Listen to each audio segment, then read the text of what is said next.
All right, so we're in Revelation chapter 12, and let's go there, look at the passage. And I sent out a handout for that. We'll be going through that handout today. So, Revelation 12. I will read through it, and then there's one thing that I want to talk about before we start working through the passage. And a great sign appeared in heaven, a woman clothed with the sun, with the moon under her feet, and on her head a crown of 12 stars. She was pregnant and was crying out in birth pains and the agony of giving birth. And another sign appeared in heaven. Behold, a great red dragon with 7 heads and 10 horns, and on his heads 7 diadems. His tail swept down a third of the stars of heaven and cast them to earth. And the dragon stood before the woman who was about to give birth, so that when she bore her child, he might devour it. She gave birth to a male child, one who is to rule all the nations with a rod of iron. But her child was caught up to God and to his throne. And the woman fled into the wilderness, where she has a place prepared by God, in which she is to be nourished for 1260 days. Now war arose in heaven, Michael and his angels fighting against the dragon.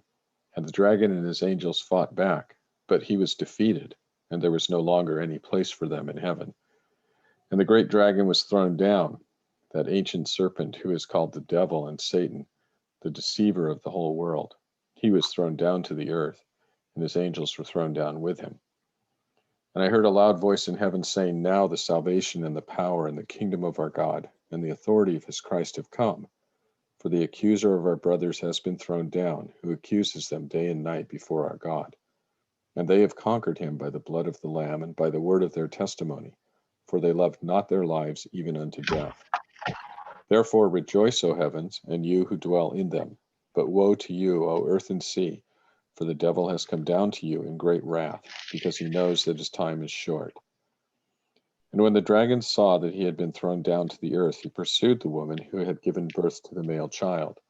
But the woman was given the 2 wings of a great eagle, so that she might fly from the serpent into the wilderness, to the place where she is to be nourished for a time and times and half a time. The serpent poured water like a river out of his mouth after the woman, to sweep her away with the flood. But the earth came to the help of the woman, and the earth opened its mouth and swallowed the river that the dragon had poured from his mouth. Then the dragon became furious with the woman and went off to make war on the rest of her offspring, on those who keep the commandments of God and hold to the testimony of Jesus. And he stood on the sand of the sea. Revelation chapter 12. This is a really important chapter, and there's a really encouraging, hold on, let me turn off my phone. It's my mallard. Yeah. Yeah, sometimes when I'm out walking around and the phone rings, I think there's actually a mallard in the area, and I start looking around for it.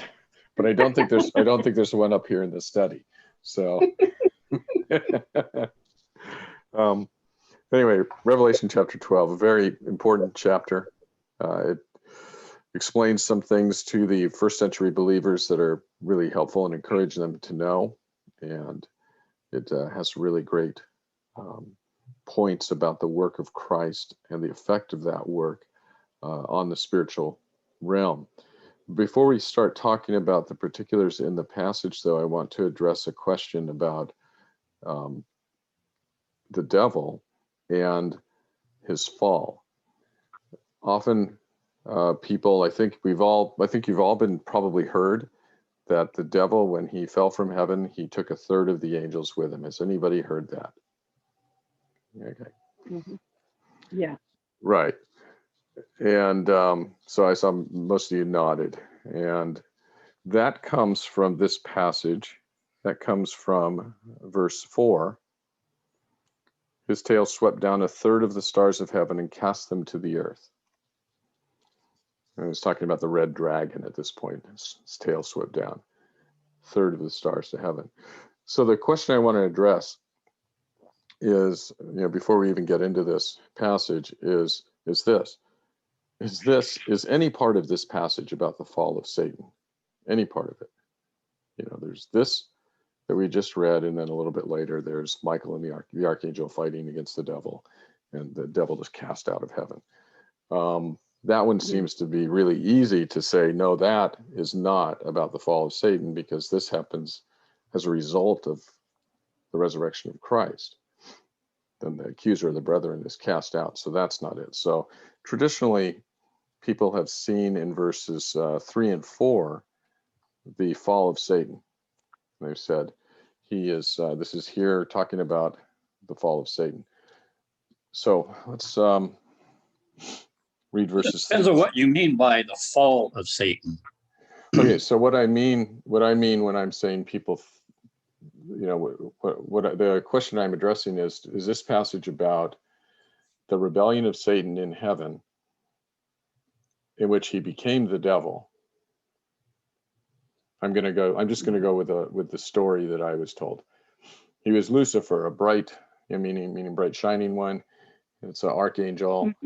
He rebelled because of pride, and then there was a war in heaven, and he took a third of the angels, and they became the demons, and God kicked him out of heaven. And this happened way back before the creation.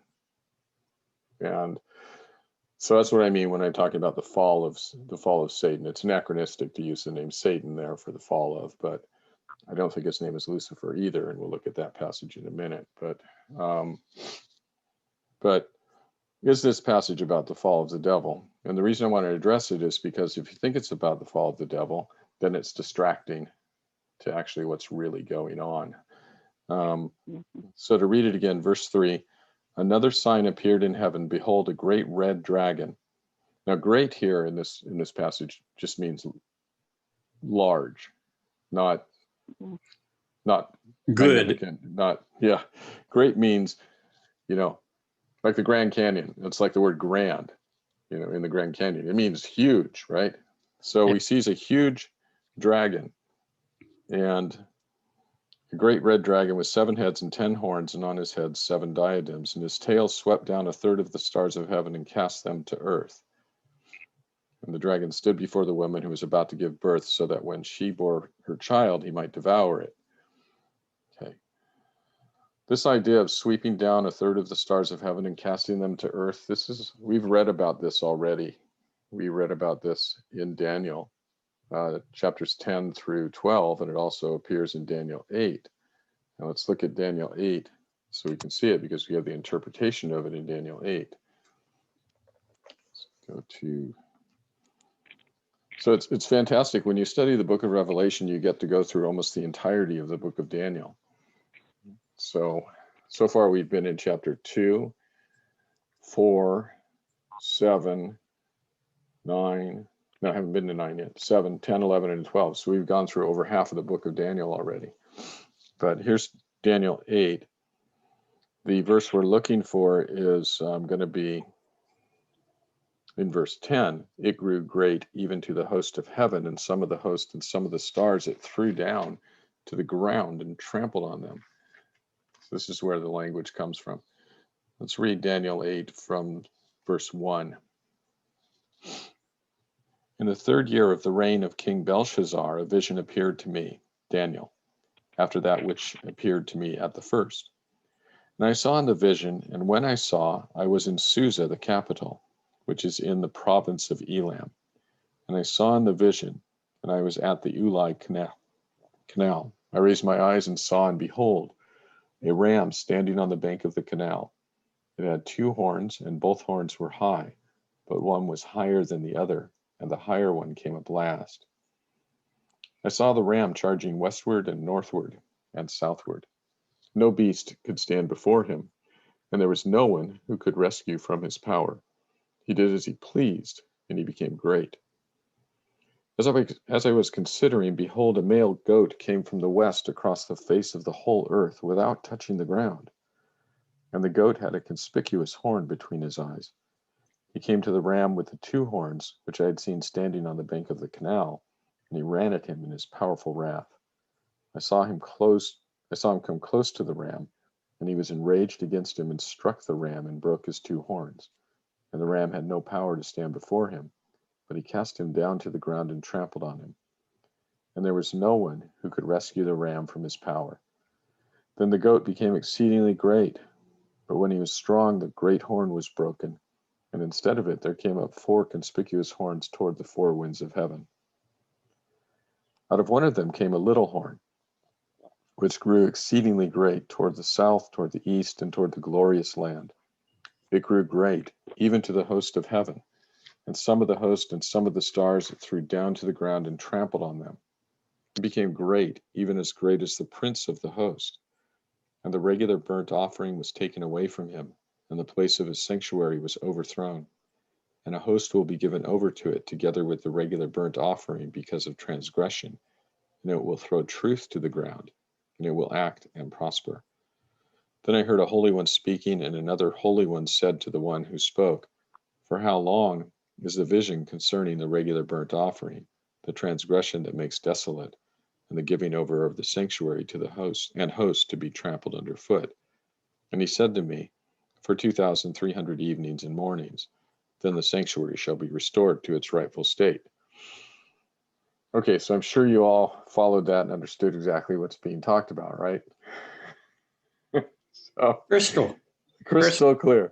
Thankfully, there's an interpretation. So let's read the interpretation here. Verse 15. Let's get the rest of the story. Yeah, let's find out what actually this means. When I, Daniel, had seen the vision, I sought to understand it. And behold, there stood before me one having the appearance of a man. And I heard a man's voice between the banks of the Ulai, and it called, Gabriel, make this man understand the vision. So he came near where I stood. And when he came, I was frightened and fell on my face. But he said to me, Understand, O Son of Man, that the vision is for the time of the end. And when he had spoken to me, I fell into a deep sleep with my face to the ground. But he touched me and made me stand up. He said, Behold, I will make known to you what shall be at the latter end of the indignation, for it refers to the appointed time of the end. As for the ram that you saw with the two horns, these are the kings of Media and Persia. And the goat is the king of Greece. And the great horn between his eyes is the first king, Alexander the Great. As for the horn that was broken, in place of which four horns arose, four kingdoms shall arise from his nation, but not with his power. Alexander the Great dies, his kingdom is divided among his four generals. That's what happened here. 23, and at the latter end of their kingdom, when the transgressors have reached their limit, the king of boldface, one who understands riddles, shall arise. Okay, this is the little horn with the great power that arises, and who exalts himself to the stars, to heaven, and who casts down the stars to the earth and tramples on them. That's who we're talking about now. This is Antiochus IV. His power shall be great, but not by his own power, and he shall cause fearful destruction, and shall succeed in what he does, and destroy mighty men and the people who are the saints. What I just read corresponds to, he shall throw the stars down and trample on them. He'll ascend to heaven, throw the stars down, trample on them. What that means is he will attack the people of God and prevail over them for a period of time. Verse 25, by his cunning he shall make deceit prosper under his hand, and in his own mind he shall become great. That's true of lots of us. Without warning he shall destroy many, and he shall even rise up against the prince of princes, and he shall be broken, but by no human hand. The vision of the evenings and the mornings that has been told is true, but seal up the vision, for it refers to many days from now. And I, Daniel, was overcome and lay sick for some days. Then I rose and went about the king's business, but I was appalled by the vision and did not understand it. Well, he doesn't understand it because he's living before the rise of the Greek kingdom and before Antiochus Epiphanes. And we read about Antiochus, and we read about the four kingdoms of Alexander the Great, and we read all about those things in chapters 10, 11, and 12. And now here, this chapter 8 just focuses on the Greek kingdom, and particularly on the rise of Antiochus at the end of it. And it's of Antiochus that it's said that, again, going back to verse 9, this is how he's described in the vision. Out of one of the four conspicuous horns, out of one of them came a little horn, which grew exceedingly great toward the south, toward the east, and toward the glorious land. It grew great even to the host of heaven, and some of the host and some of the stars it threw down to the ground and trampled on them. It became great, even as great as the prince of the host, etc. That part is then interpreted as verse 23, and at the latter end of their reign, when the transgressors have reached their limit, a king of bold face, one who understands riddles, shall arise. His power shall be great, but not by his own power. And he shall cause fearful destruction, and shall succeed in what he does, and destroy mighty men and the people who are the saints.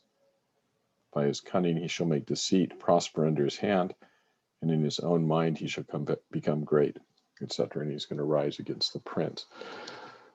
So if we're looking for an interpretation of the idea of casting stars down to earth and trampling on them, it's interpreted for us here in Daniel 8.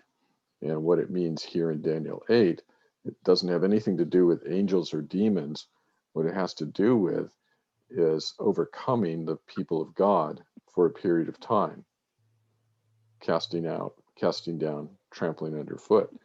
And they're called stars. And we saw when we went through Daniel 10, 11, and 12 that we have the same thing in there about God's people being called stars. And that's picked up again in the New Testament also. So when we take this and we apply it to the Revelation language, we can see that it's not talking about the fall of Satan. It's talking about him overpowering some of God's people for a period of time. And there's another reason why the Revelation passage wouldn't be about the fall of Satan, and I'll talk about that in a minute. But the question that's interesting to me, when we read Daniel 8, you have the vision and you have the interpretation. Why do you think, I mean, I read it and I go, well, what's the important part? Well, the important part is the interpretation, right? Wouldn't that be the thing that you would want to know, right? So why does the Lord include the vision and the interpretation? It doesn't just give the interpretation. So that we know what's happening. Right, so that when we come to Revelation and we see the same thing, we go, oh, wait, I know what that is. That's why visions are recorded with their interpretations, so that when we see the same elements again being used somewhere else, we can know what they mean. So for that, that's a main reason, one of the main reasons why when I read Revelation 12, I don't even think about this is about the fall of the devil, because this image is not about that. Also, if you go back to Revelation 12, if it is the fall of the devil, and I'm talking about when he became the devil,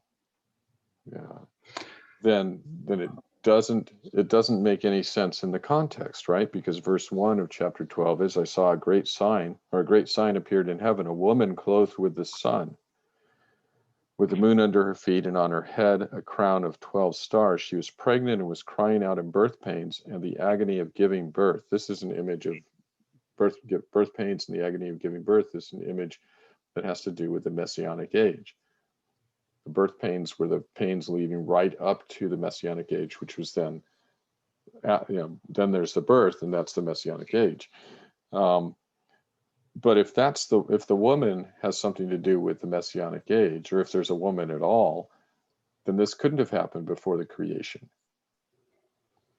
It goes on, and another sign appeared in heaven, behold, a great red dragon. This is a sequential type of language. So you have the woman and then the dragon. So that would also argue that it's not talking about the apostasy. We'll change fall to apostasy, the apostasy of the devil. So what we have here is just a vision, a picture, and we'll be looking at the elements in the picture so we can understand it better.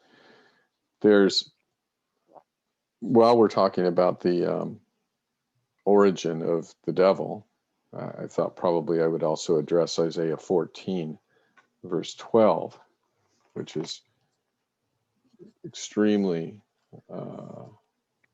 popular as this is about the devil. And Well, earlier when you said, is this about the fall of Satan? I didn't understand what you were referring to. I thought you were saying, is this about when Satan falls from power and becomes impotent or something like that? And I was thinking, well, no, it's not that. So what you were saying is this when Satan becomes evil? Right. So since the Revelation passage is not about that, then there's actually no, this is a very minor point, but there's actually no information in the Bible that tells us how many demons there are. It's not 1/3 of heaven. That's where that idea comes from. 1/3 comes from the Revelation 12 passage. So it's not an important, not a major point at all, but just for your information. Well, and of course, my mind immediately goes to who it was that tempted Eve in the garden. Right. Well, was that this evil Satan? Yes. And of course, then you say, well, maybe there's more than one Satan. No, there's not. And in fact, the Revelation passage ties it directly to the temptation and says, this is the ancient serpent, Satan, the devil. But when we say that when he fell, he brought 1/3 of the angels with him, what are we to think of this third? Well, that they became demons is the way. Okay, so demons is not the same as Satan. No, Satan is the one leader of the demons, the head of the demonic kingdom, so-called. I did little scare quotes for you, Shirley. Kingdom, so you could know what I was saying. So let's look at Isaiah 14:12.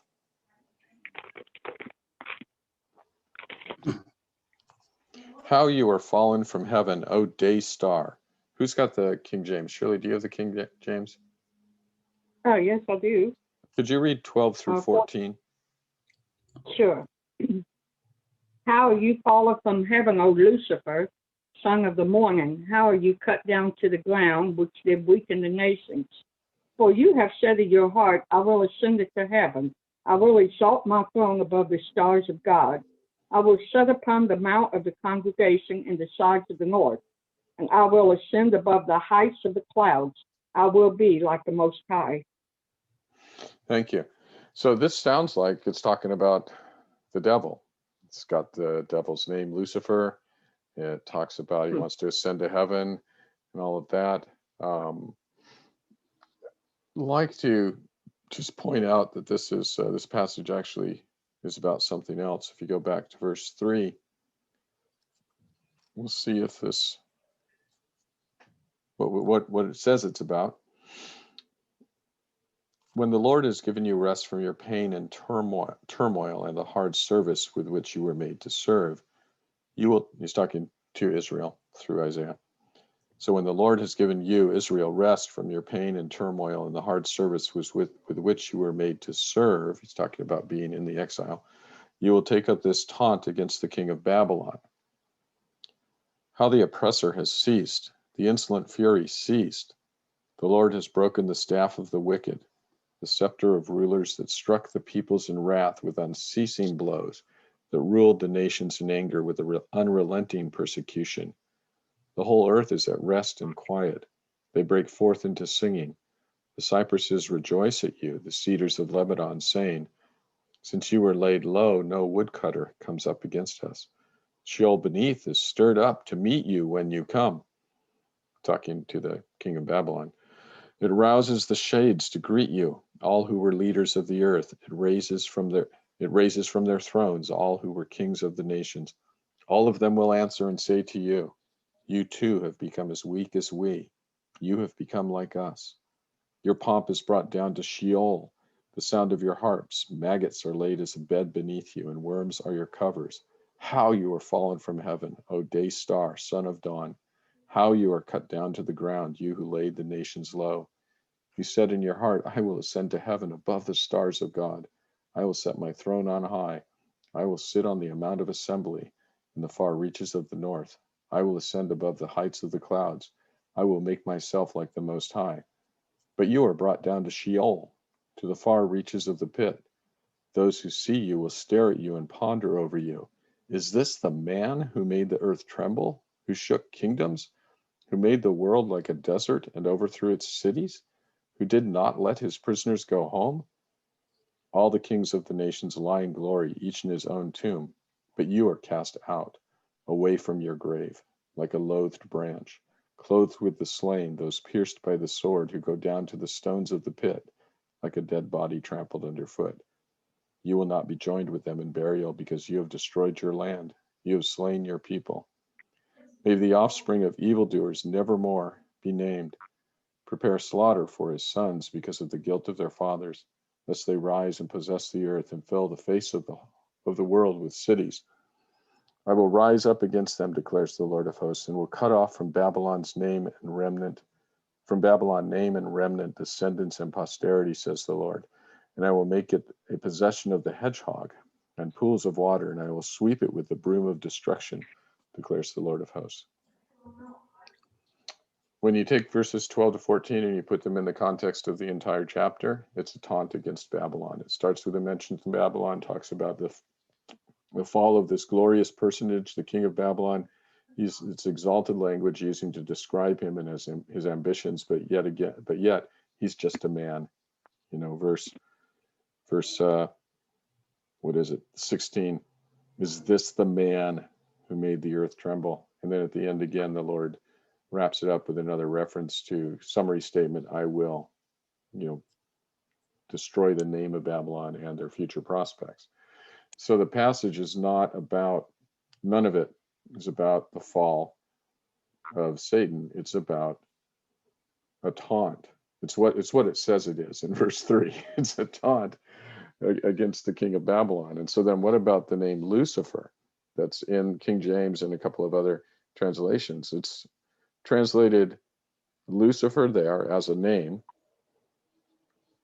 and most modern translations translate it similar to the ESV, day star, or something like that. Lucifer means bright shining one, and this is the only place in the Bible where the name Lucifer in the English text appears. And it appears in the King James and maybe the New King James and maybe a couple of other translations. It's the only place, though, that it appears, and so there's no other passage you could go to and say this is the devil's name. This is the only place it comes up, and when you read it, as I said, in context, it's not talking. It doesn't all of a sudden change subjects.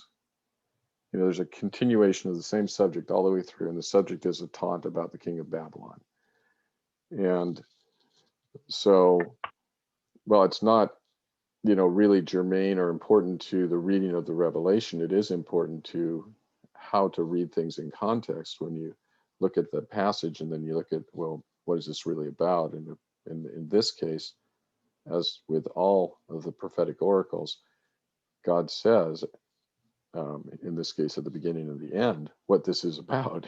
So I thought I would. Yeah. Does chapter 14 of Isaiah also include talking about Israel being restored and exalted during the millennium? I don't see that there. Where do you see that? Well, it's just,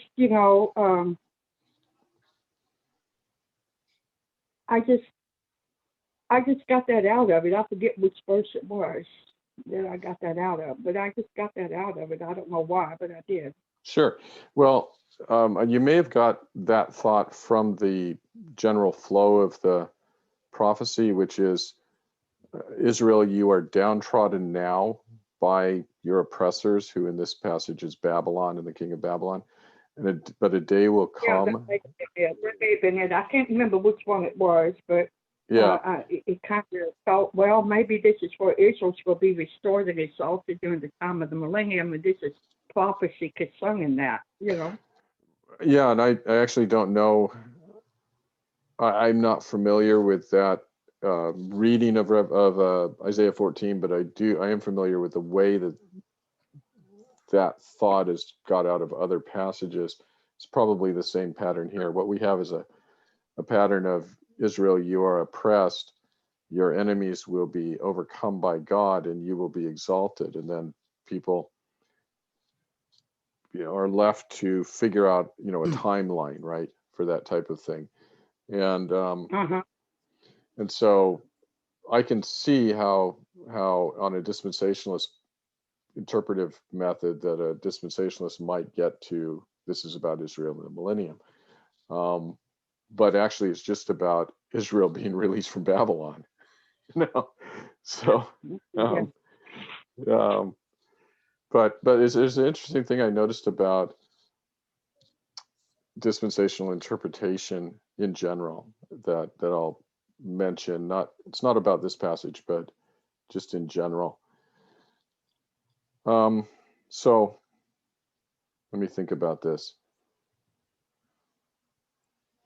So there are passages in the Old Testament that say the temple will be rebuilt. And dispensationalists understand those passages to be about a temple that's in our future, either a temple built during the tribulation period and then destroyed, or the temple built in the millennial period on the dispensational view. So in our future. But in those Old Testament passage contexts, this temple that will be rebuilt, the context of that writing is after the first temple had fallen. Yeah, the context of that writing is those prophecies of the temple being rebuilt were given before the temple was rebuilt. In other words, they were given right before those prophecies about the temple being rebuilt are about the temple that fell to the Babylonians and was rebuilt in about 515 in the Old Testament period. All the prophecies are in front of that. So what the dispensationalists do, they see the prophecy of the temple being rebuilt. They see the temple being rebuilt. They skip right over that and say, oh, no, those aren't about that temple. They're about some other temple in the future. And we have the same type of thing with the fall of the temple. So in the New Testament, Jesus says the temple's going to fall. And we have lots of prophecies about that. And those prophecies are taken and put into the tribulation period and say, yeah, that's about the tribulation temple. It'll fall. But Jesus wasn't talking about that temple. He was talking about the temple that he was standing in. And he said, this temple's going to fall. And it did 40 years later. So it's a typical thing in dispensational interpretation to take passages that are, they're clearly about, like, the temple's going to be rebuilt. That's clearly about Solomon's temple being rebuilt, and that was rebuilt in the period of Zerubbabel and all of that, right? Before the Old Testament ends. But it's typical of dispensationalists to skip right over the fulfillment of things and go and put it into the end times. All these passages are about the end times, are all about the millennium.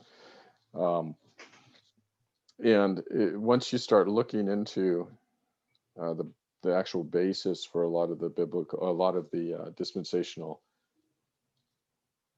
unique features in their system regarding the millennium and what's going to happen and things like that, and you look at the passages and you go, wait a second, these passages were already fulfilled. So it's an interesting thing. Well, didn't God use the 4 major prophets to help to speak to them, to prophesy of what will take place in the end times? Yeah. In fact, we just read in Daniel where Daniel's, I'm not sure who you're including in the four major prophets. I'm thinking, Isaiah, Jeremiah, Well, I'm Ezekiel, talking Daniel. Isaiah, Ezekiel, Daniel, and Jeremiah. Right. Okay. Yeah. So we just read in Daniel the passage where he said several times is about the time of the end, the time appointed end, this and that. And, so the question then is the end of what? The end of what? And because the Bible speaks of many different ends, right? There's the end of the Old Testament period. Well, I was talking about about Christ coming again, and the tribulation, the millennium, the Antichrist, all this kind of stuff that's going to take place. Didn't God use them to prophesy of that? As, of course, we know He used them to prophesy of the coming of Jesus and His death, burial, and resurrection. But didn't He also use them to prophesy of what we're going to be facing in Revelation? Right. So, so there's two questions there that are complex. So I don't mean to give you a hard time. No, you're not giving me a hard time. I just so the way I would answer this is that let's start with a question about Revelation. Yes, many of the Old Testament prophets prophesied about things that we read about in the Revelation. That's absolutely true. The Revelation is saturated with Old Testament references. There's over 2,000 references to the Old Testament, and so it's the things we read about in the Revelation have already been spoken of in the Old Testament. Nothing new there. The question is, what are the things being spoken about in the Revelation? And I don't think the Revelation, I can't find any actual evidence that the Revelation is speaking about, for the most part. Well, there are some events in the Revelation that are in our future. The physical return of Christ, the bodily resurrection of the wicked and the righteous, the final judgment, the new heavens and new earth, the new Jerusalem, that's all in our future. But the other things I don't believe are. I think those are about the fall of Jerusalem in the first century. And there's lots of reasons for thinking that, but the one of the most compelling reasons, at least for me, for thinking that is that of the types of literature the book of Revelation is, one of the things it clearly is that it is a letter. And it starts like a letter addressed to 7 churches in Asia, and it ends in the very last verse, grace and peace to you from our Lord Jesus, which is the way letters end. So it starts like a letter, it ends like a letter. And one of the things we know about letters is that the people who they were written to were meant to understand them and meant to profit from them. And both at the beginning and the end of the Revelation, which is a letter, it says, blessed is he who hears and he who acts on this, who understands, who obeys, who keeps these words. And that is equivalent to saying, I expect you to understand this, reader, and so live accordingly. Because if you're blessed for keeping the words, that means you have to understand them. So what we have here is the first century church being told about things that they would be needing to get ready for and experience. And those things aren't 2,000 years away from them. They're soon and near and at hand, which is the language that the Revelation uses. So, and then another reason I would say that the Revelation is about the fall of Jerusalem is because it explicitly says that in chapter 11, verse 8 of Revelation, and also because it follows the outline of the Olivet Discourse, which Jesus said was about the fall of the temple, and which was fulfilled exactly in the fall of the temple. So, so I would say that the idea that there is a future tribulation and all of that, as far as with all of the other attending things like the rise of the Antichrist, the rebuilding of the temple, the breaking of the covenant with the Jews, all of those things, those are all unique to dispensationalism. And dispensationalism, they only arise out of the principle of that radical separation between Israel and the church, where God must remove the church off the earth in the rapture so that he can then continue dealing with Israel. And then he fulfills all the promises that he made to Israel to them in the millennium. But the New Testament writers don't talk like that at all. They say that the Old Testament prophecies are fulfilled in the church, that we are the spiritual seed of Abraham. We've been grafted in with Israel. And then when you look at how they take the prophecies that were given to national Israel, and I don't think actually they were ever given to national Israel, they're given to faithful Israel. Mm. Prophecies that were given to God's faithful people, who we call Israel, are applied to God's faithful people in the New Testament, who we call the church. It's the same. Right. It's the same thing. Right.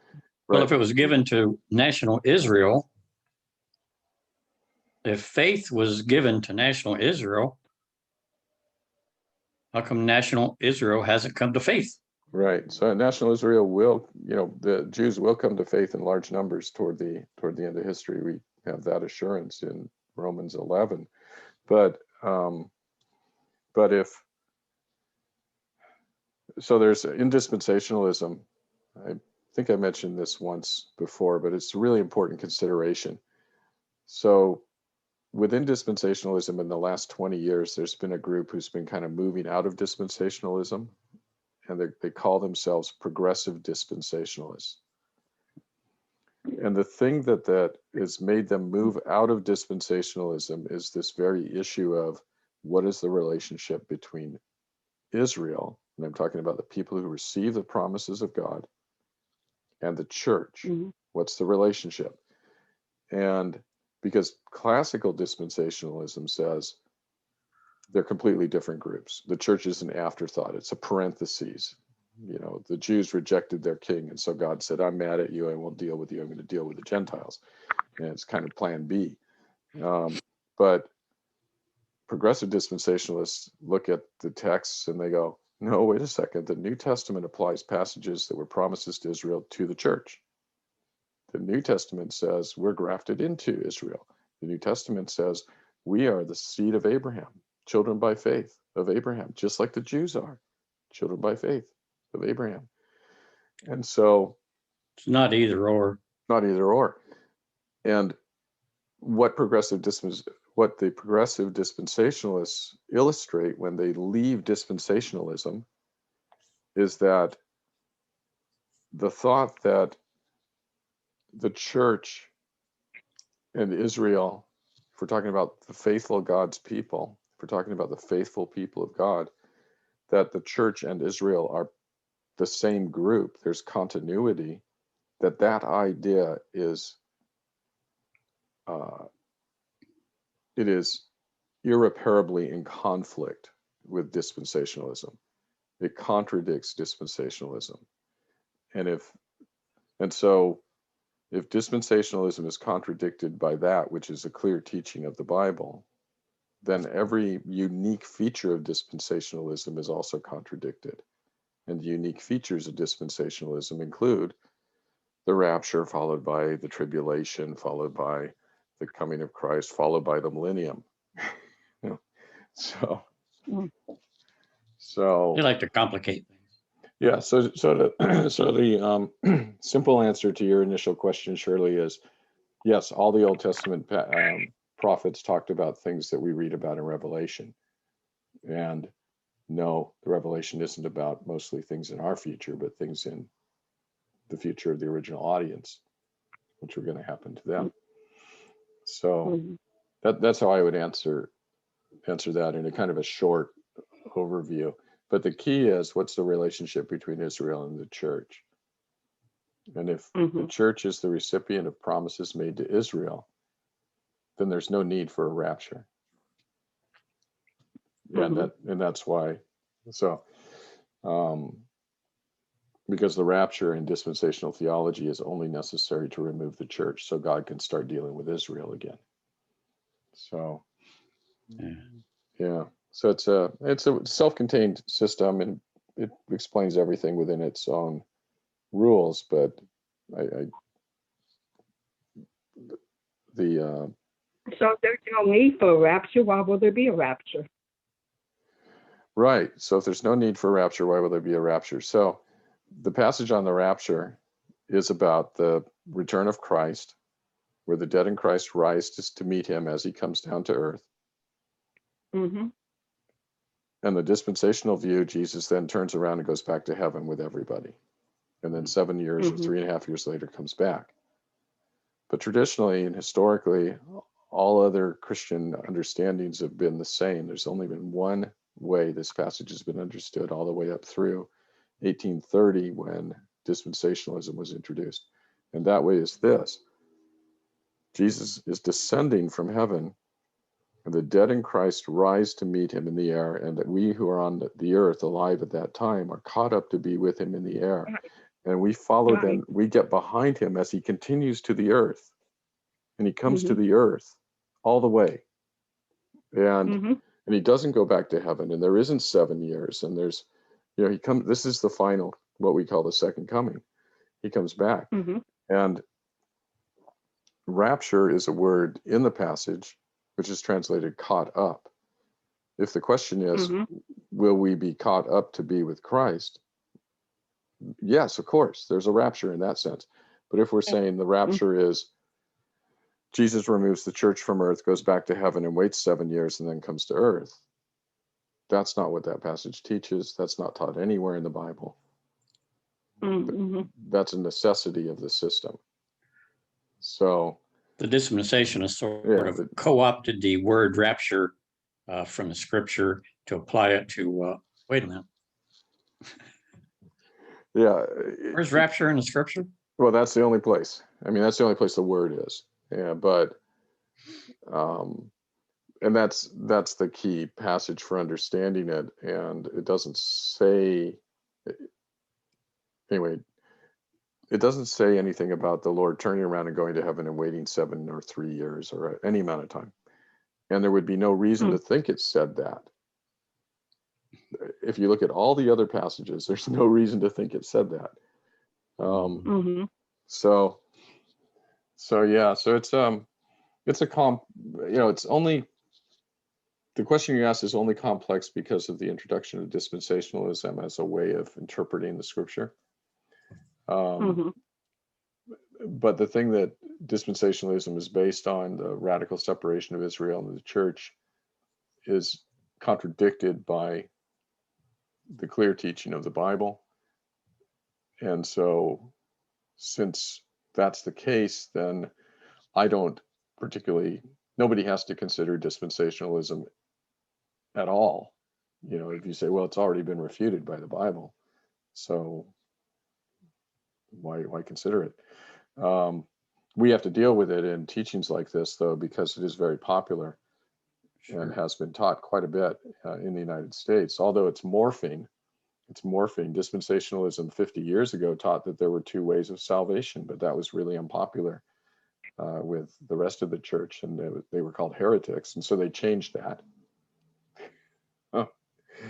So they keep morphing, trying to survive, but it's eventually going to go away, I think, because this idea of the relationship between Israel and the church is so obvious in the New Testament, that it's the same body, it's the people of faith, that it just undercuts the dispensational system.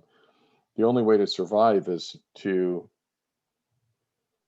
not put attention on the separation of Israel and the church as a foundational bit of the system. Just talk about the outcomes. Just talk about, the Left Behind series and the late great planet Earth and things like that, Thief in the Night, and all of those things. When you talk about the outcomes, people are captured by that because they can go, oh, I can see in the newspaper that he's coming soon. He's going to be, it's my lifetime. And ever since dispensationalism has come up, every single year somebody says, some prominent person, Jesus is coming back now, I can see the signs. Well, not doing a good job reading them. So yeah. So anyway, Shirley, it wasn't a difficult question, but it was involved. I hope that was thought provoking. Yeah. Well, I'm sorry. I didn't mean to take so much time. No, it's fine. I hope that my comments are helpful to not Oh, only you, yeah, they are. but It's helping yeah, you to see more clearly in a lot of things. yeah. And I Shirley, did, I don't think you have to worry about taking too much time. I think I, I I can't think, hardly hear her. yeah, I think, your try again. questions are very valuable for us to look at and learn from. Oh, it's my computer. Just was saying her questions are valuable. They are. Yeah, Oh, well, thank you. we eventually heard it come through. There was just a pause of about 8 seconds between you talking and the sound coming through. Yeah. Yeah, they are valuable. And I actually did cover the thing that I wanted to cover this morning, which was, is Revelation 12 about the fall of Satan, and is Isaiah 14 about the fall of Satan. There's one other passage, it's Ezekiel 27. You can read it on your own, but it's a mockery of the king of Tyre. And that one's also, it's like the Babylon one, Isaiah 14. Mm. So, yeah. So most systematic theologies, when they're going through and saying, what is the origin of Satan? They say, we don't know. There's nothing in the Bible to tell us about it. So, very, very, we have a description of him, and as far as what he does and how he thinks and his final, casting into the lake of fire. But the origins, just like the origin of evil itself, is not talked about in the Bible. So it's an interesting thing. So the takeaway, though, for the Revelation 12, I'll just say this last thing and then we'll end for today. So Revelation 12, the main characters in Revelation 12 are the woman, right, clothed with the sun, etc., the child who she gives birth to, and the dragon. Mm-hmm. What passage, can you think of any passage, really, really famous passage from Genesis that has to do with the woman, her child, and the dragon? The woman, her child, and the serpent, right?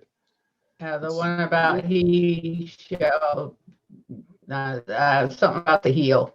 Right, he shall The strike. child is crushed the head of the one who strikes the heel. Right, exactly. It's Genesis 3:15 that the woman will bear a son who will be struck on the heel by the serpent. So the serpent will injure the child, but not ultimately defeat the child, but the child will crush the serpent's head. It's Genesis 3:15. Mm-hmm. This is the passage this is the background passage for the entire chapter 12, is how is this worked out? How's this worked out? So we'll go through the details of chapter 12. I think it's fairly clear, though, if you have some idea of who the three players are, the woman, the child, and the dragon, you can figure out what's going on. And it's the whole story. It's the biblical story. And the climax of this is verse 10. The accuser of our brethren has been thrown down. That's the climax.